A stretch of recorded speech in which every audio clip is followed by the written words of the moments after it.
नमस्कार दोस्तों, स्वागत है आपका हमारे YouTube चैनल जीके ट्रैकर पे। देखिए फ्रेंड, आज के वीडियो में हम बात करेंगे जो हमारी एक सीरीज़ है उत्तराखंड परीक्षा वाणी सीरीज़, जिसमें हम पूरी परीक्षा वाणी को चैप्टर वाइज यहाँ पे कवर कर रहे हैं। ये हमारी सांस्कृतिक तत्वों का जो हमने चैप्टर शुरू किया है उसकी दूसरी क्लास हम यहाँ पे कवर करेंगे। लास्ट वीडियो में हमने उत्तराखंड की लोकचित्र के बारे में, यहाँ की मूर्ति शिल्प के बारे में, शिल्पकला के बारे में बात करी थी। वहाँ से कौन कौन से क्वेश्चन बने हुए हैं, कौन से बन सकते हैं, उनको हमने कवर किया। आज की वीडियो में हम उत्तराखंड की चित्रकला के बारे में, मौलाराम के बारे में, उनके चित्रों के बारे में, उनसे जुड़े जो आपके इंपॉर्टेंट फैक्ट्स हैं उनके बारे में बात करेंगे। अगर आपने हमारी परीक्षा वाणी सीरीज़ की पिछली क्लासेस को नहीं देखा है, जिसमें हमने हिस्ट्री को कवर किया, ज्योग्राफी को कवर किया और पर्यटन वाला जो सबसे बड़ा चैप्टर है उसको जनपदवार कवर कर रहे हैं, जिसके अंतर्गत 2 जिलों को अभी तक देख चुके हैं। आप इनको प्लेलिस्ट में जाके देख सकते हैं। तो चलिए दोस्तों, आज की वीडियो को शुरू करते हैं। सबसे पहले चित्रकला और प्रागैतिहासिक काल में यहाँ पर कैसी चित्रकला चलती थी, कैसे चित्र हमें मिले हैं, उसका एक क्विक रिवीजन यहाँ पे करेंगे। अगर हम प्रागैतिहासिक काल की बात करें तो हमें अलग अलग जगहों से गुफाओं में चित्र यहाँ पे देखने को मिलते हैं, जिसमें सबसे इंपॉर्टेंट है लाखू गुफा, जिसे लाखू उडियार भी कहते हैं। लाखू उडियार आपका अल्मोड़ा में स्थित है। यहाँ पर मानव को अकेला अथवा समूह में नृत्य करते हुए दिखाया गया है। तो इसको अकेला और तथा करना, अकेला और समूह में इसको डांस करते हुए दिखाया गया है लाखू गुफा के चित्रों में। ठीक है, जो लाखू उडियार है यह अल्मोड़ा में सुयाल नदी के तट पर है और इसकी खोज 1968 में MP जोशी के द्वारा की गई।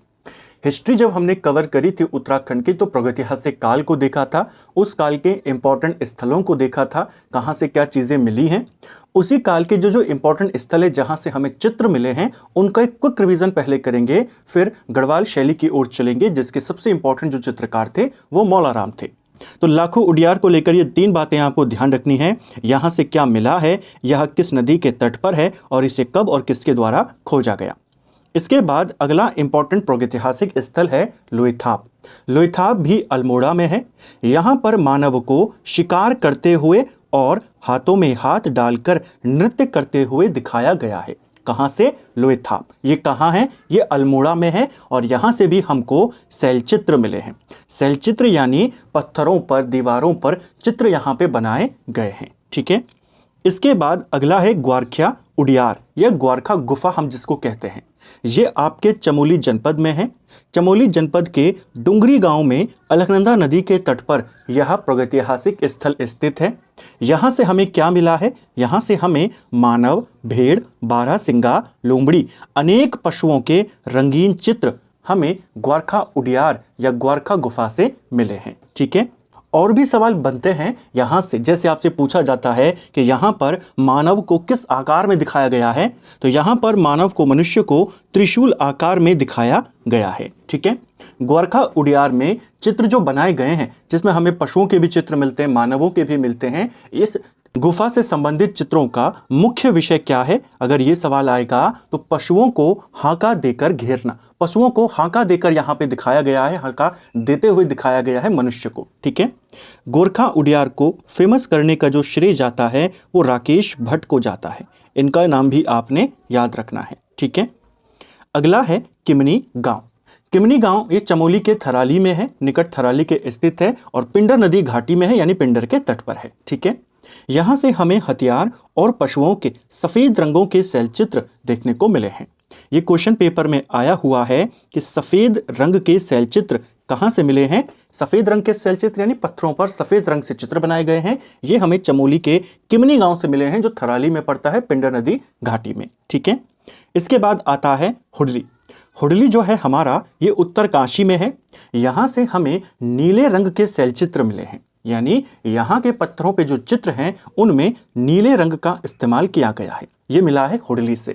तो सफ़ेद रंग के शैलचित्र किमनी गांव से, नीले रंग के शैलचित्र हमें मिले हैं हुडली से। ठीक है, ये इंपॉर्टेंट हमारे प्रागैतिहासिक काल के स्थल जहाँ से हमें चित्र मिले हैं। अब बात करते हैं गढ़वाल शैली, जो मध्य और आधुनिक काल में यहाँ पर आई। मध्य काल में इसके बारे में ज़्यादा जानकारी थी नहीं, उस समय ये बनी और आधुनिक काल में जाकर ये दुनिया के सामने आई। चलिए अब इनको देखते हैं। देखिए पहाड़ी चित्रकला जो है इसकी 3 शैलियां मानी जाती है पहाड़ी चित्रकला शैली की, जिसमें बसोहली, कांगड़ा और गढ़वाली शैली ही इंपॉर्टेंट है। 3 शैलियां हैं इसकी पहाड़ी चित्रकला की। 20वीं शताब्दी से पहले यानी जब बैरिस्टर मुकुंदी लाल ने मौला राम के चित्रों को, गढ़वाल शैली के चित्रों को दुनिया के सामने रखा, उससे पहले पहाड़ी चित्रकला का मतलब होता था केवल कांगड़ा चित्रकला। उस समय कांगड़ा चित्रकला शैली जो थी वो ज़्यादा फेमस थी। इन दो के बारे में ज़्यादा पता नहीं था। गढ़वाली शैली के जो चित्र हैं वो 20वीं शताब्दी में बैरिस्टर मुकुंदी लाल दुनिया के सामने रखते हैं और तब जाकर इसको प्रसिद्धि मिलती है। ठीक है, तो पहाड़ी चित्रकला की कितनी शैलियां हैं? 3, बसोहली, कांगड़ा और गढ़वाली। इनमें सबसे फेमस कौन थी? कांगड़ा। ठीक है, यह पहाड़ी शैली की ही एक धारा है। कौन? गढ़वाली शैली। अब गढ़वाली शैली बननी कब से शुरू हुई?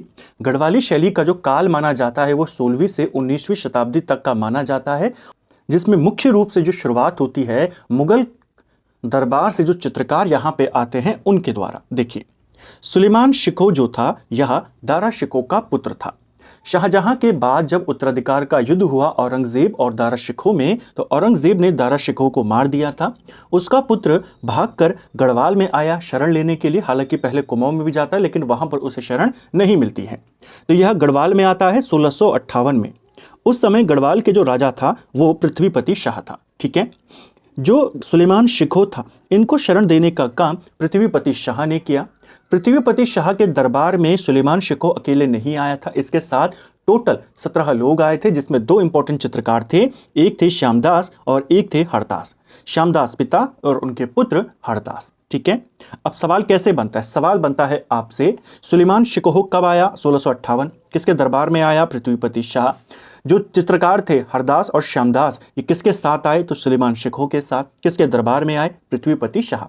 इन्हीं दोनों के वंशजों में होते हैं मौला राम। ठीक है, जो हरदास थे इनके पुत्र हुए हीरालाल, और हीरालाल को गढ़वाली चित्रकला शैली का सूत्रपात कर्ता माना जाता है। ठीक है, तो अगर आपसे सवाल आएगा गढ़वाली शैली का स्पष्ट रूप से सूत्रपात कर्ता कौन माना जाता है, वो हीरालाल है। ठीक है, इन्हीं हीरालाल के पुत्र थे मंगत राम और उनके बेटे थे मौला राम। ठीक है, इनका वंशक्रम पूछ लेता है। मौला राम का वंशक्रम, मौला राम के वंशक्रम में हमें श्यामदास से यहाँ पे देखने को मिलता है। श्यामदास जो मुगल दरबार में थे सुलेमान शिकोह के साथ, ये यहाँ पे आए। इनके पुत्र थे हरदास, ये भी इन्हीं के साथ यहाँ पे आए थे। हरदास के पुत्र हुए हीरालाल। इन्हें स्पष्ट रूप से गढ़वाली चित्रकला शैली का सूत्रपात कर्ता माना जाता है। ठीक है, इनके पुत्र हुए मंगत राम, और मंगत राम के पुत्र थे मौला राम, जो गढ़वाली चित्रकला शैली के सबसे फेमस चित्रकार माने जाते हैं। ठीक है, पूछा जाता है कौन सी पीढ़ी में मौला राम हुए थे, तो 5वीं पीढ़ी में हुए थे। ठीक है, इनका जो पारिवारिक पेशा था, भले ही ये चित्रकार थे लेकिन पारिवारिक पेशा जो इनका था वो सुनार का था। ये भी पेपर में आया है। ठीक है, अब हम मौला राम के बारे में बात करेंगे। मौला राम का जन्म 1743 में होता है और मृत्यु 1833 में होती है। जन्म और मृत्यु दोनों श्रीनगर में हुआ था। ठीक है, इनके समकालीन पवार शासक कौन कौन थे? तो इनके समकालीन प्रदीप शाह, ललित शाह, जयकृत शाह, प्रद्युमन शाह और सुदर्शन शाह। 5 पवार राजाओं के संरक्षण में ये रहे। हालांकि बाद के पवार राजाओं ने इनको ज़्यादा सपोर्ट नहीं किया, जिसमें मुख्य नाम आता है सुदर्शन शाह का, लेकिन बाकी राजाओं ने इनको काफ़ी सपोर्ट यहाँ पे किया था। तो 5 राजाओं के दरबार में या 5 राजाओं के साथ इनका संबंध रहा। ठीक है, मौला राम की चित्रशाला कहाँ पर है? ये क्वेश्चन आया हुआ है पेपर में। मौला राम की चित्रशाला श्रीनगर में स्थित है। ठीक है, ये श्रीनगर में ही रहते थे। बाद में भले ही राजधानी श्रीनगर से टिहरी चली गई थी, लेकिन मौला राम श्रीनगर में ही रहा। ठीक है, मौला राम से चित्रकला सीखने टिहरी से श्रीनगर कौन जाते थे? तो कुंवर प्रीतम शाह जो थे ये टिहरी से, क्योंकि नई राजधानी उस समय पवारों की क्या थी? टिहरी। ये टिहरी से श्रीनगर जाते थे। क्यों? मौला राम से चित्रकला सीखने। ठीक है, मौला राम को 60 गांव किस पवार राजा ने दान में दिए थे? तो मौला राम को 60 गांव जयकृत शाह ने दान में दिए थे। ठीक है, मौला राम के गुरु कौन थे? तो मौला राम के जो गुरु हैं उनका नाम राम सिंह है और माता का नाम रामा देवी। ठीक है, मौला राम अपने नायिकाओं और पौराणिक विषयों पर बनाए गए चित्रों पर अपना नाम भी लिखते थे। जो ये चित्र बनाते थे, खासकर अगर नायिकाओं के चित्र बनाते थे या पौराणिक विषयों के ऊपर ये चित्र बनाते थे, तो उनमें अपना नाम भी ये लिखते थे। और चित्रकार मौला राम नहीं लिखते थे, कवि मौला राम ये लिखते थे। इसको भी याद रखना है। ठीक है, अब इनके कुछ इंपॉर्टेंट चित्र हैं और उन चित्रों में जिससे रिलेटेड कोई इंपॉर्टेंट फैक्ट है उसको भी देखेंगे। इनका एक इंपॉर्टेंट चित्र है चंद्रमुखी। सीधा सवाल आएगा आपका कि चंद्रमुखी चित्रकला किसकी है, चंद्रमुखी का चित्र किसके द्वारा बनाया गया है? तो ये बनाया है मौला राम ने। ये मौला राम का एक ऐसा चित्र है जिस पर मौला राम ने कविता भी लिखी है। एक पेपर में सवाल आया था कि मौला राम की प्रारंभिक अवस्था का चित्र कौन सा है, ऐसे ही पूछ लेगा मौला राम का कौन सा चित्र है जिस पर उसने कविता भी लिखी है, तो चंद्रमुखी। ठीक है, इसके बाद है मयंक मुखी। मयंक मुखी के बाद आता है मोरप्रिय। मोरप्रिय जो है ये मौला राम की प्रारंभिक अवस्था का चित्र है। ठीक है, चंद्रमुखी, मयंक मुखी इनकी रचना है। मोरप्रिय ये भी मौला राम का ही चित्र है। यह मौला राम की शुरुआती अवस्था का चित्र है मोरप्रिय, और इसमें मौला राम ने पशु पक्षियों का अंकन किया हुआ है। ठीक है, इसके बाद अगली हैं उसकी नायिका है 3। एक है उत्कंठिता नायिका, विप्रलंभा नायिका और वशकष्टिया नायिका। ये 3 नायिकाओं के चित्र भी किसने बनाए हैं? मौला राम ने। इसके अलावा जदे वजीर इसी का चित्र है। दंपत्ति जो चित्र है वो मौला राम ने बनाया था, प्रद्युमन शाह और उनकी पत्नी का, तो ये भी मौला राम का है। राधा कृष्ण मिलन यह जो फेमस चित्र है ये भी मौला राम ने बनाया था। सितार प्रिय, मोरप्रिय और सितार प्रिय इन्हीं के हैं। हिंडोला और मस्तानी इन्हीं के चित्र हैं। तो ये इनके इंपॉर्टेंट चित्र हैं। किस चित्र में इन्होंने पक्षियों का अंकन किया है, किस चित्र में कविता लिखी है, पूछा जा सकता है। मौला राम केवल चित्र ही नहीं बनाते थे, कई सारी रचनाएं, कई सारी पुस्तकें भी इन्होंने लिखी हैं। जैसे गढ़ राजवंश काव्य, इनका एक काफ़ी फेमस ग्रंथ है। इसको इन्होंने ब्रज भाषा में लिखा था। पेपर में आया हुआ है गढ़ राजवंश काव्य किसकी रचना है? मौला राम की रचना है। इसके अलावा गढ़ गीता संग्राम इन्हीं की रचना है। मनमत सागर इन्हीं की रचना है। पूछा जा सकता है मनमत सागर किसकी रचना है? मौला राम की। श्रीनगर दुर्दशा इन्हीं की है। ऋतु वर्णन इन्हीं की है। ठीक है, यह है मौला राम की इंपॉर्टेंट रचनाएं, उनके चित्र और उनका एक बेसिक हिस्ट्री हमने जाना। अब बात करेंगे मौला राम के चित्रों को दुनिया के सामने लाने वाले बैरिस्टर मुकुंदी लाल के बारे में। उनके क्या क्या सवाल हैं जो इनसे रिलेटेड पूछे जाते हैं मौला राम से। मौला राम के चित्रों को, मौला राम के जो चित्र थे वो किस शैली के थे? वो गढ़वाली शैली के माने जाते हैं। ठीक है, गढ़वाली शैली को पहले ज़्यादा लोग नहीं जानते थे, 20वीं शताब्दी से पहले। 20वीं शताब्दी में लगभग 1960 के दशक में मौला राम के चित्रों को, यानी गढ़वाली शैली के चित्रों को दुनिया के सामने किसने रखा? बैरिस्टर मुकुंदी लाल ने रखा। बैरिस्टर मुकुंदी लाल के प्रयासों से ही 1973 में अमेरिका के अंदर जो एक संग्रहालय है, बोस्टन संग्रहालय, उसकी आर्ट गैलरी में मौला राम के चित्रों को शामिल किया गया। ये भी ध्यान रखना, बोस्टन संग्रहालय की आर्ट गैलरी में शामिल हैं मौला राम के चित्र। 1973 में हुए थे, इन्हीं के बैरिस्टर मुकुंदी लाल के प्रयासों से। ठीक है, इसी के माध्यम से जो गढ़वाली चित्रकला शैली थी इसको प्रसिद्धि मिली। नहीं तो पहले कौन चलती थी ज़्यादा? कांगड़ा शैली।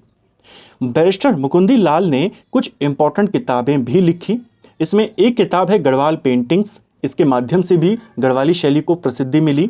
इसके अलावा सम नोट्स ऑन मौला राम, ये भी बैरिस्टर मुकुंदी लाल की रचना है। और गढ़वाल स्कूल ऑफ पेंटिंग, ये भी इन्हीं की रचना है। ठीक है, मौला राम से रिलेटेड कि चित्रों को कौन लेकर आया सामने, तो आप कहेंगे बैरिस्टर मुकुंदी लाल। इनकी हमने इंपॉर्टेंट किताबें देखी।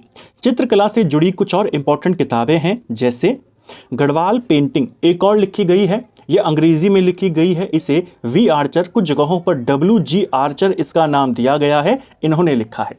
हालांकि कुछ जगहों पर दिया है कि बैरिस्टर मुकुंदी लाल ने जो गढ़वाल पेंटिंग्स लिखी है वो भी इंग्लिश में है, लेकिन पहला रेफरेंस आपने आर्चर की पुस्तक को ही देना है। गढ़वाल पेंटिंग पूछेगा तो बैरिस्टर मुकुंदी लाल, अंग्रेजी में गढ़वाल पेंटिंग पूछेगा तो आर्चर। गढ़वाल चित्रकला एक सर्वेक्षण, यह रचना डॉक्टर यशवंत सिंह कठौच की है। पहाड़ी चित्रकला यह किशोरी लाल वैद्य की है। राजपूत पेंटिंग्स कुमार स्वामी की है, क्वेश्चन बन सकता है इसको लेकर के। पहाड़ी घसियारे यह एक चित्र है और ये पेपर में आया था कि पहाड़ी घसियारे चित्र किसका है? रणवीर सिंह बिस्ट का है। तो चित्रकला से संबंधित ये कुछ इंपॉर्टेंट रचनाएं जो पूछी जाती हैं। मौला राम के काल की हमने बात करी, उसके चित्रों की बात करी, उसके बाद उसके चित्रों को कौन लेकर आया हमने वो जाना।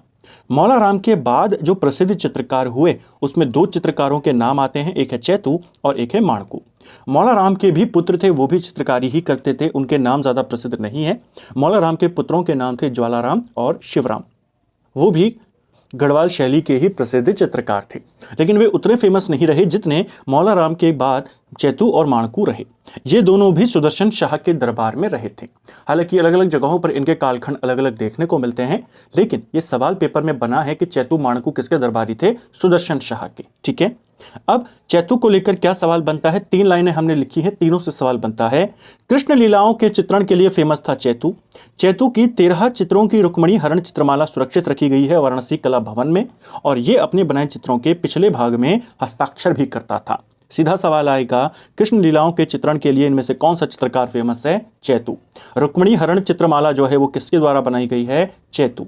और इनमें से कौन है जो अपने चित्रों के पिछले भागों पर पृष्ठभाग में हस्ताक्षर करता था? चैतू। ठीक है, चैतू के साथ ही उसका समकालीन माणकू को माना जाता है। जयदेव जो थे, बंगाल के राजा जो थे लक्ष्मण सेन, उनके वजीर थे। तो जयदेव की एक फेमस रचना रही है गीत गोविंद। तो गीत गोविंद का चित्रण करने का श्रेय जाता है माणकू को। काफी इंपॉर्टेंट है, याद रखेंगे। इनका एक और रंगीन चित्र है आंख मिचोली। तो 2 लाइनें हैं, दोनों से सवाल आते हैं कि जयदेव के गीत गोविंद का चित्रण किसने किया है? माणकू ने। और जो रंगीन चित्र है एक आंख मिचौली, वो किसका है? माणकू का है। ठीक है, अब उत्तराखंड में कुछ इंपॉर्टेंट चित्रकला संग्रहालय हैं, उनकी लोकेशन पूछ लेता है। जैसे एक पेपर में आया था कि मौलाराम चित्रकला संग्रहालय कहाँ पर है? तो श्रीनगर में है। ऐसे ही अब आपको इनको याद रखना है। मौलाराम कला चित्र संग्रहालय श्रीनगर, कुंवर विचित्र शाह संग्रहालय टिहरी में है, महाराजा नरेंद्र शाह संग्रहालय ये नरेंद्र नगर टिहरी के अंदर है, राव वीरेंद्र शाह ये देहरादून में, गिरिजा किशोर जोशी संग्रहालय यह अल्मोड़ा में स्थित है। ज़्यादा जो फेमस है आपका मौलाराम वाला है, जो पेपर में आ चुका है। ठीक है, तो फ्रेंड्स ये था हमारा आज का वीडियो, जिसमें हमने उत्तराखंड की चित्रकला के बारे में, प्रागैतिहासिक काल के चित्रों के बारे में, मुगल काल में जब यहाँ पे 2 चित्रकार आए, उनके वंशजों में मौलाराम के चित्र, उनकी पुस्तकें, और फिर 20वीं शताब्दी में 1960 के दशक में मुकुंदीलाल के प्रयासों से मौलाराम के चित्रों को दुनिया के सामने लाया गया। और 1973 में उनके प्रयासों से जो बोस्टन संग्रहालय है, वहाँ की आर्ट गैलरी में मौलाराम के चित्र यानी गढ़वाली शैली के चित्रों को रखा गया। ये सब हमने आज के वीडियो में जाना। उम्मीद करता हूं आपको आज का वीडियो पसंद आया होगा। अगर आपको ये वीडियो पसंद आई है तो वीडियो को लाइक करें, चैनल पर नए हैं चैनल को सब्सक्राइब करें, अपने दोस्तों के साथ शेयर करें। वीडियो आपको कैसा लगा कमेंट बॉक्स में हमें ज़रूर बताएं। Thank you friends.